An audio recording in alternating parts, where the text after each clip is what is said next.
بسم اللہ الرحمن الرحیم۔ محترم ناظرین، السلام علیکم۔ حضرت جابر رضی اللہ تعالی عنہ سے روایت ہے کہ رسول اللہ صلی اللہ علیہ وسلم نے ارشاد فرمایا کہ میری امت میں ہمیشہ ایک جماعت رہے گی جو حق کے لیے لڑتی رہے گی اور کامیاب رہے گی۔ اسی سلسلہ کلام میں آگے آپ نے فرمایا، پھر نازل ہوں گے عیسیٰ بن مریم، تو مسلمانوں کے اس وقت کے امیر اور امام ان سے کہیں گے کہ آپ نماز پڑھائیں، تو عیسیٰ بن مریم فرمائیں گے نہیں، یعنی میں اس وقت امام بن کر نماز نہیں پڑھاؤں گا، تمہارے امیر اور امام تم ہی میں سے ہیں۔ اللہ تعالیٰ کی طرف سے اس امت کو یہ عزت بخشا گیا ہے۔ اس حدیث کے پہلے جز میں تو رسول اللہ صلی اللہ علیہ وسلم نے یہ ارشاد فرمایا ہے کہ اللہ تعالیٰ کی طرف سے یہ طے ہو چکا ہے کہ میری امت میں ہمیشہ ایک جماعت رہے گی جو حق پر ہوگی اور حق کے لیے حسب حالات اور ضرورت دشمنانہ حق سے لڑتی رہے گی اور کامیاب رہے گی۔ حدیث کے شارحین نے لکھا ہے کہ دین حق کی حفاظت اور بقا اور فروغ کے لیے یہ لڑائی مسئلہ جنگ کی صورت میں بھی ہو سکتی ہے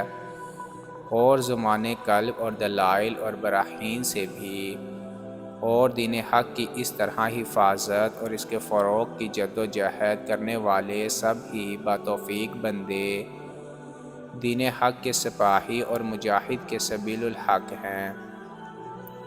اور بلا شبہ کوئی زمانہ ایسے بندگان خدا سے خالی نہیں رہا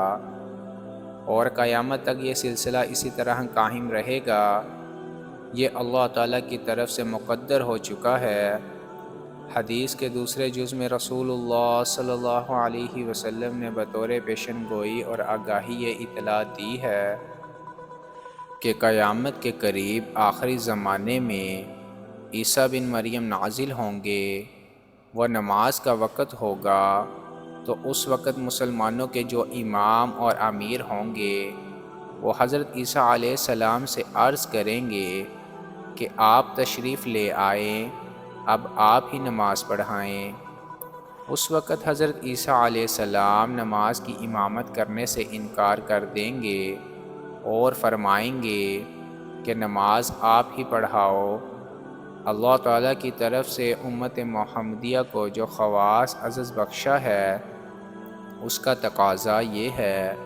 کہ ان کا امام انہی میں سے ہو۔ سنن ابن ماجہ میں حضرت ابو امامہ رضی اللہ تعالی عنہ کی روایت سے خروج دجال اور نزول عیسیٰ علیہ السلام کے بارے میں ایک طویل حدیث ہے۔ اس میں یہ تفصیل ہے کہ مسلمان بیت المقدس میں جمع ہوں گے، یعنی دجال کے فتنہ سے حفاظت اور اس کے مقابلے کے لیے مسلمان بیت المقدس میں جمع ہوں گے۔ فجر کی نماز کا وقت ہوگا اور لوگ نماز کے لیے کھڑے ہوں گے۔ ان کے امام جو ایک مرد صالح ہوں گے، ہو سکتا ہے کہ وہ جناب مہدی ہوں، نماز پڑھانے کے لیے امام کی جگہ کھڑے ہو جائیں گے اور اقامت کہہ چکی ہوگی۔ اس وقت اچانک عیسیٰ علیہ السلام تشریف لے آئیں گے، تو مسلمانوں کے جو امام اور امیر نماز پڑھانے کے لیے آگے کھڑے ہو چکے ہوں گے وہ پیچھے ہٹنے لگیں گے۔